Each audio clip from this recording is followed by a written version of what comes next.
No matter what industry you may find yourself in, I highly suspect that a lot of you very soon, when you are looking at returning to work, or maybe you've returned to work in the next couple of weeks, or maybe you've already back in the office, or maybe you've might finally convinced your boss that it is now viable for you to work from home and in the office, and maybe you're now splitting your time between, the home and the office. If so, good for you. If not, probably something you should start to push for. So, no matter what industry you're in, Brexit will find its icky tentacles oozing in to possibly all sorts of your industry sector. Not just if you import or export. A lot of people think, I don't import or export, I'll be fine.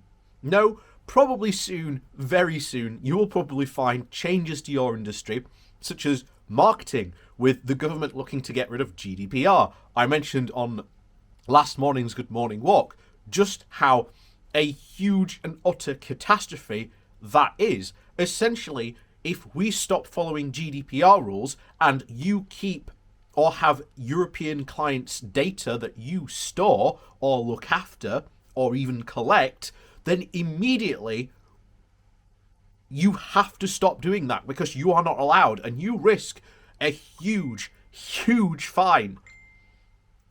And no European company will want to work with you because even they do not want to risk the fine. So, and that's in marketing, something where, again, we don't really export or import. We provide like our services to customers.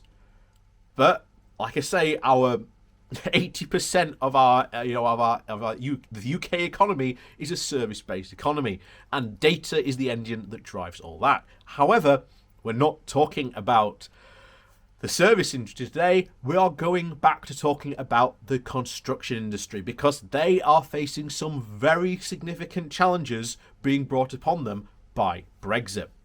So before we do jump into that, please do remember to hit that like, share and subscribe button. And also down below there are links to my Patreon page, as well as a one-off donation link called Buy Me a Coffee, where you can, buy me a coffee. And thank you very much to all the people who do support the channel that way. So, on with the show. So, like I say, this literally comes from building.co.uk. And the title is, The Brexit Realities Are Hitting Home. So, labour shortages and import barriers are now joined by certification challenges. If you were yearning for more freedom from today, then the Prime Minister's decision to delay the fourth step in lockdown easing will have left you, like many others, very disappointed. His plea to allow for just a little longer for the vaccine rollout is largely irrelevant to the business of construction, a sector that has been positively booming for some time now. But the industry is not without its problems. Most of it stem from a growing disconnect between supply and demand. The latest data from purchasing managers has provided clear evidence for the pressure at play. The good news is that May marked the fourth straight month of growth in a row, and with a hike in new orders and activities. But the less good news was that the accompanying input of price inflation, which hit a 24-year high. Steep rises in raw material prices and stretched supply chains were the main culprits identified by the PMI survey of contractors and consultants who have spoken to the building and are finding that material shortages mean that trade suppliers will not fix prices beyond 30 days. Main contractors on jobs will not be even completed for several years, and they are looking at escalating costs and unsurprisingly, calling for grown-up conversations with clients about sharing the risk.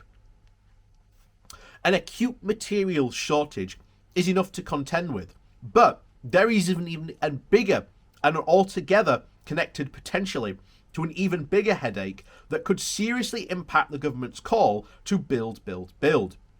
Our way out of the pandemic, an increasing labour shortage is now a real threat to the delivery of projects this summer and beyond. Recruiters report that it is getting harder to hire people, with a steep increase in employers registering jobs and vacancies taking far longer to fill.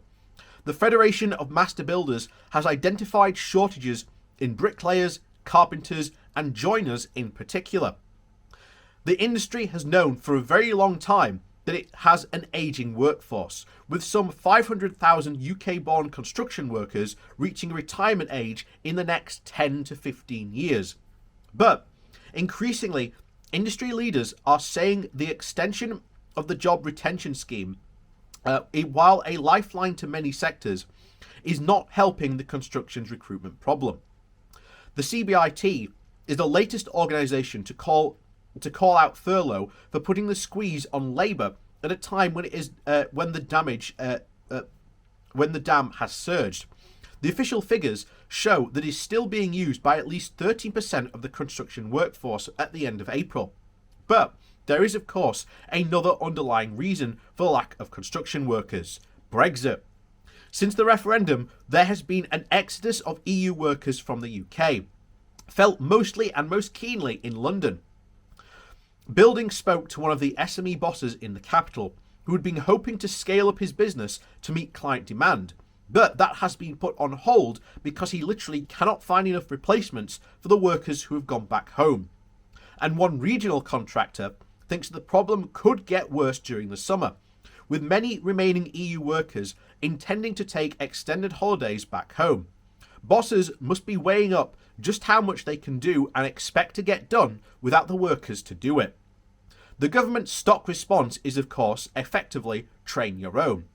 It has got a point. For decades, the industry has underinvested in training, and quite frankly, the country in general has had a low opinion of vocational education. But the end result being that it has struggled to attract young people to construction careers. This has to change, and there is a new sense that finally the industry and the government are on at least the same page at launch of the CLP skills plan and ideas around scaling up the apprenticeship levy. But, and it is a big but, this does not help the situation here and now. The CBIT says that we need 217,000 more workers by 2025 to meet the demand. But how likely is that we can train that number in that time alone, let alone with today's labour squeeze? Many employers are quietly hoping that the government relaxes its new points-based immigration system to temporarily allow unskilled EU workers to get us through this tricky period. And this sign, though, does not look good. More promising is the government's position on the CE mark transition period deadline, again triggered by Brexit. This huge upheaval in certifying products appears to have taken Whitehall by surprise. The industry has had to explain that the UK just simply does not have the testing facilities to take over the work done in EU countries by the end of the year, ultimately meaning that we could face the situation where products such as specialist glass sealants cannot be legally put on the market. Clearly, this is not acceptable, and the government appears to be considering extending the transition period. So the global commodities issue is also playing havoc. Much of this is beyond the UK's control. But what is frustrating for the sector is having to deal with this at the same time with the fallout of Brexit. Much of this is within our control. Perhaps the impact would have come to light sooner if it had not been for COVID-19. Or perhaps we would have felt the effects less. We will never know. Whatever your views of Brexit, the reality is hitting home right now. So that's very clear. And we've said this before. We do not have enough people in this country to fill these jobs, especially in farming, construction, you name it. Now, normally, I'd be expecting Brexiteers to go out and fill those jobs.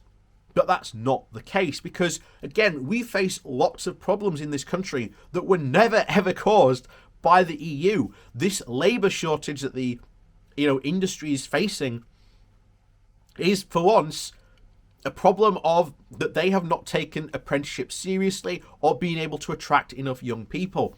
And the thing is, you've got to have immigrants come into the country and help fill these positions. Otherwise, the construction, the idea of how we're going to build our way out of this pandemic just goes down in complete flames. But of course, this is once again at odds with the government's own agenda. I mean, you've got Priti Patel sitting at the core of this, being very much for the whole Global Britain plan. Of course, she was part of the Britannia Unchained mob. And, you know, she will not allow immigrants to come in, which again would help level up the country. Shockingly enough, we need immigrants to come in and help level up this country because we need them. Like it or not, immigration is good for the UK. And I'm sorry if you have feelings about immigrants, but ultimately, they're wrong. Immigrants ultimately are incredibly good for this country. Not only do they pay more in tax, but they also pay out less. Not only that, immigrants do not drive down wages.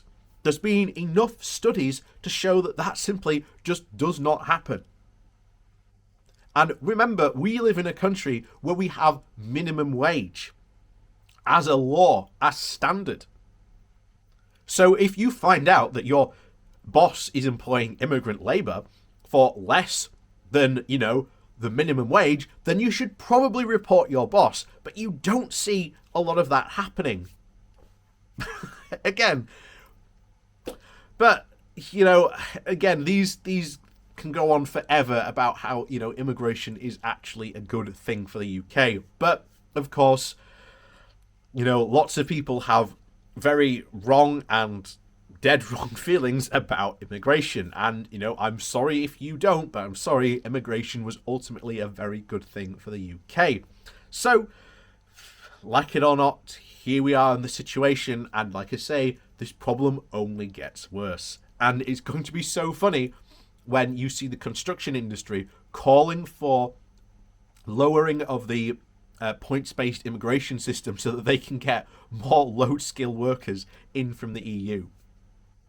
Again, I wonder how the right-wingers are going to react to that.